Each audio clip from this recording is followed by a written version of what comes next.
जय हिंद दोस्तों, मैं अरुण कुमार भागलपुर बिहार से। आज का टॉपिक पुष्प है, फ्लावर। तो आज हम लोग आज के वीडियो में देखेंगे पुष्प क्या है और पुष्प के कितने अंग होते हैं, कितने भाग होते हैं, कितने पार्ट होते हैं और सभी पार्ट के क्या क्या कार्य हैं। और इस वीडियो में हम ये देखेंगे और इस वीडियो के बाद आपको और भी कोई भी वीडियो देखने की ज़रूरत नहीं पड़ेगी अगर आप लोग इस वीडियो को ध्यान से देखेंगे तब। तो पुष्प होता है क्या, पहले इस सवाल को देखते हैं। पुष्प क्या होता है? पुष्प पादप का लैंगिक जनन अंग होता है। पुष्प पादप का लैंगिक जनन अंग होता है। और दूसरी बात, पुष्प क्या है? पुष्प का उपयोग हम क्या करते हैं, किस चीज़ में करते हैं? तो पुष्प का उपयोग जो होता है, मनुष्य अपने प्रेम को, प्रसन्नता को, दुख को, शोक को व्यक्त करता है। पुष्प देकर के लोग अपने प्रेम को जताता है, खुशी जताता है, शोक जताता है, दुख जताता है। तो पुष्प एक प्रतीक है। हर रंग के पुष्प का, हर कलर के पुष्प का, हर कलर के पुष्प का, हर रंग के पुष्प का अलग अलग अर्थ होता है। तो लोग अपने दुख के लिए, शोक के लिए, खुशी के लिए, प्रसन्नता के लिए पुष्प का उपयोग करते हैं, पुष्प लोग को देते हैं। तो पुष्प क्या होता है? एक प्रतीक है। मनुष्य के द्वारा अपने खुशी को, प्रसन्नता को, दुख को, शोक को व्यक्त करने का एक क्या होता है? प्रतीक होता है। पुष्प जो है क्या है? मनुष्य के द्वारा अपने खुशी, शोक, प्रसन्नता, दुख इस सब को व्यक्त करने का क्या है? एक प्रतीक है। यहाँ तक क्लियर है? अब देखेंगे पुष्प के कितने अंग होते हैं, कितने भाग होते हैं। तो पुष्प के मुख्य रूप से 4 भाग हम लोग पढ़ेंगे कि पुष्प के मुख्य रूप से 4 भाग होते हैं। कौन सब? देखिए, ये आप बीच में देख रहे होंगे, ये भाग, इसको हम बोलते हैं मादा जननांग। इस भाग को बोलते हैं मादा जननांग। तो इसको लिखे हैं मादा जननांग और इसको बोला जाता है जायांग। इस भाग को, ये भाग जो देख रहे हैं आप यहाँ तक, ये भाग है मादा जननांग और इसका नाम है जायांग। इसे इंग्लिश में बोलते हैं गाइनोसियम, इंग्लिश में बोलते हैं गाइनोसियम। और उसके बाद ये देखिए, ये भाग जो देख रहे हैं, इसको बोलते हैं हम नर जननांग। इस भाग को बोला जाता है नर जननांग और नाम है इसका पुमंग। पुमंग नाम क्या है? पुमंग। और इसे इंग्लिश में बोलते हैं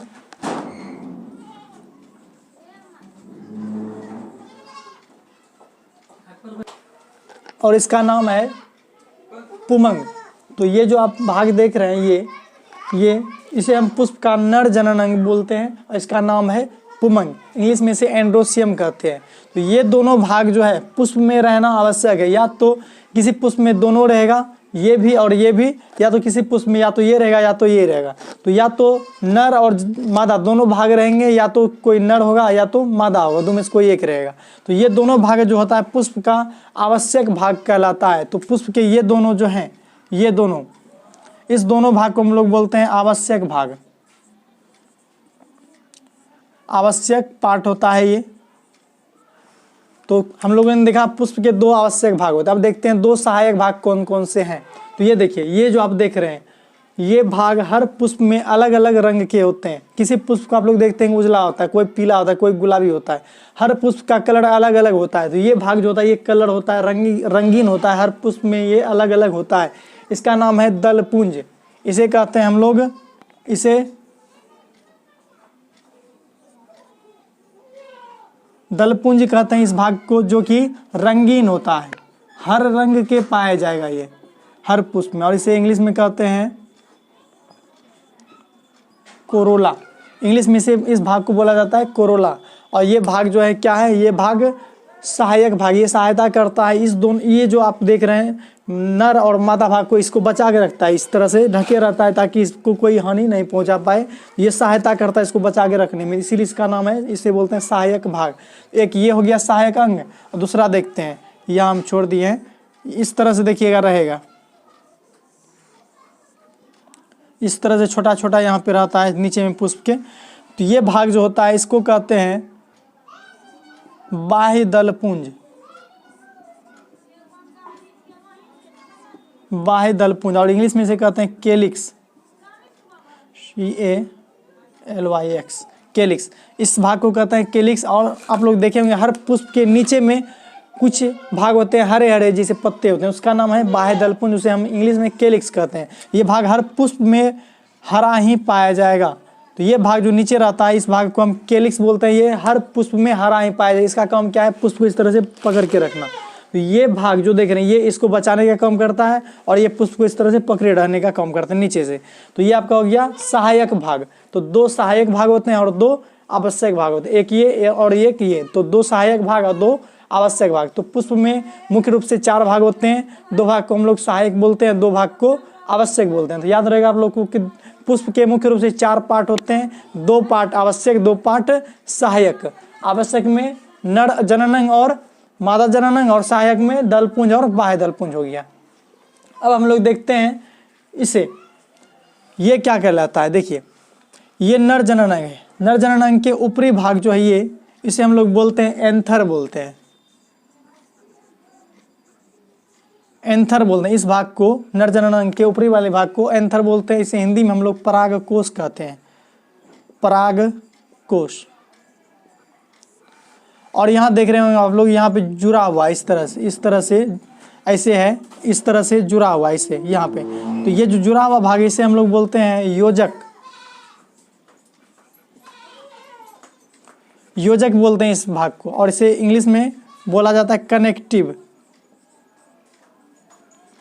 इस भाग को बोलते हैं योजक, या हम इंग्लिश में बोलते हैं इसे कनेक्टिव। और ये जो आप तंतु देख रहे हैं, इस तंतु किसका है, पुमंग का।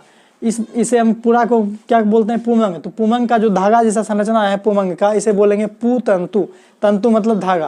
तो ये पूरा का पूरा जो है पुमंग है, पुमंग का जो धागा जैसा स्वरूप है इसको बोलेंगे पुतंतु। तो इसे हम क्या लिखेंगे,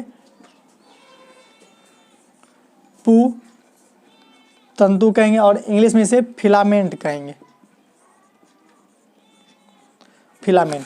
तो हम लोगों ने देखा कि पुष्प के नर जनन अंग के पुमंग के 3 पार्ट होते हैं, anther, connective, filament. Anther, connective, filament, anther, connective और फिलामेंट। ऊपर वाले भाग जो है उसे बोलेंगे एंथर, और यहाँ पे जहाँ पे जुड़ा है उसे बोलेंगे कनेक्टिव, और नीचे जो धागा है उसे बोलेंगे फिलामेंट।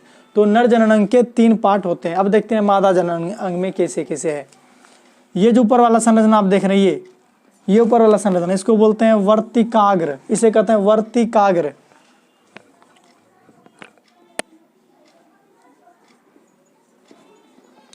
इसे कहते हैं वर्तिकाग्र, और इंग्लिश में बोलते हैं स्टिग्मा।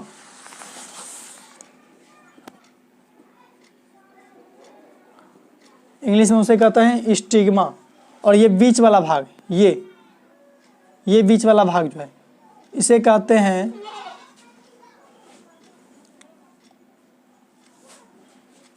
इसे कहते हैं स्टाइल। ये बीच वाला भाग जो है इसे कहते हैं स्टाइल। हिंदी में इसे बोलते हैं वर्तिका,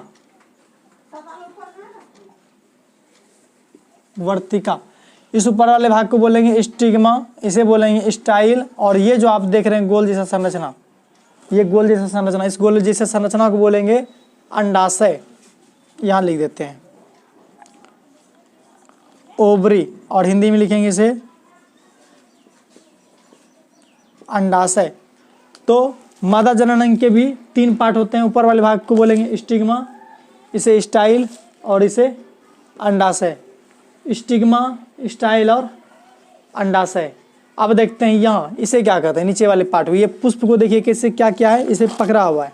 तो इसके ऊपर पे पुष्प रखा रहता है। इसके ऊपर पे जब आप पुष्प को तोड़ के देखेंगे, ये वाला संरचना भी आपको मिलेगा। ऊपर पे गोल जैसा संरचना रखा रहेगा और नीचे से इस तरह से रहेगा। ये क्या करता है, पुष्प इस पे बैठता है, तो इसको बोलेंगे पुष्प का आसन है। ये क्या है, पुष्प का आसन, तो इसको बोलेंगे पुष्पासन। तो ये हो गया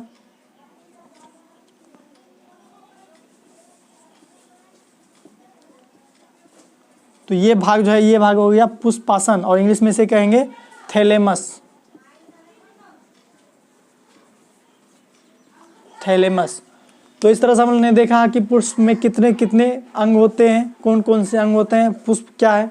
तो फिर से हम आपका रिवाइज करवा देते हैं। जैसे पुष्प के मुख्य रूप से 4 भाग होते हैं, कौन कौन, एक नर भाग होगा, एक मादा भाग होगा। तो इस भाग को बोलेंगे आवश्यक अंग, 2 सहायक अंग होंगे, एक दलपुंज होगा जो कि रंगीन होता है, हर पुष्प में अलग अलग रंग के होंगे, और नीचे हरे वाला भाग होता है जिसे बाह्य दलपुंज बोलते हैं। हर पुष्प में देखिए नीचे हरा जैसा रंग, हरा कलर का पत्ता होता है, उसे बोलते हैं बाह्य दलपुंज। और ये बाह्य दलपुंज और दलपुंज बाह्य दलपुंज और दलपुंज को सहायक अंग बोलते हैं। तो पुष्प के मुख्य रूप से 4 अंग होते हैं। उसके अलावा देखते हैं अब नीचे जो इस तरह से संरचना है जिस पे पुष्प रहता है उसको बोलते हैं पुष्पासन, उसको इंग्लिश में बोलते हैं थैलेमस।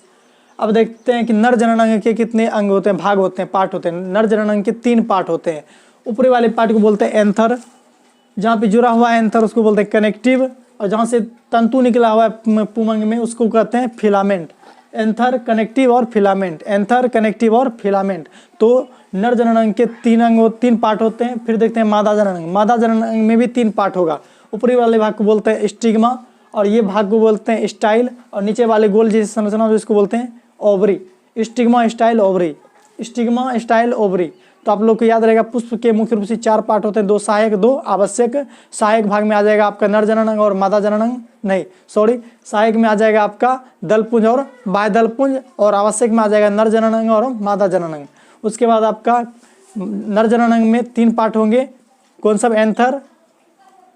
एंथर हो गया, कनेक्टिव और फिलामेंट। एंथर, कनेक्टिव और फिलामेंट। मादा जननांग में भी 3 पार्ट होंगे, स्टिग्मा, स्टाइल और ओवरी हो गया। उसके बाद पुष्प क्या है? तो पुष्प मनुष्य के द्वारा हर्ष, शोक, विषाद ये सब व्यक्त करने का एक प्रतीक है। आशा करते हैं कि पुष्प के बारे में आपको, पुष्प के कितने अंग होते हैं, इसके समुचित संरचना आपको अच्छे से समझ में आया होगा। तो इससे रिलेटेड अगला वीडियो नेक्स्ट डे आएगा। आशा करते हैं आप लोग को ये समझ में आया होगा। धन्यवाद।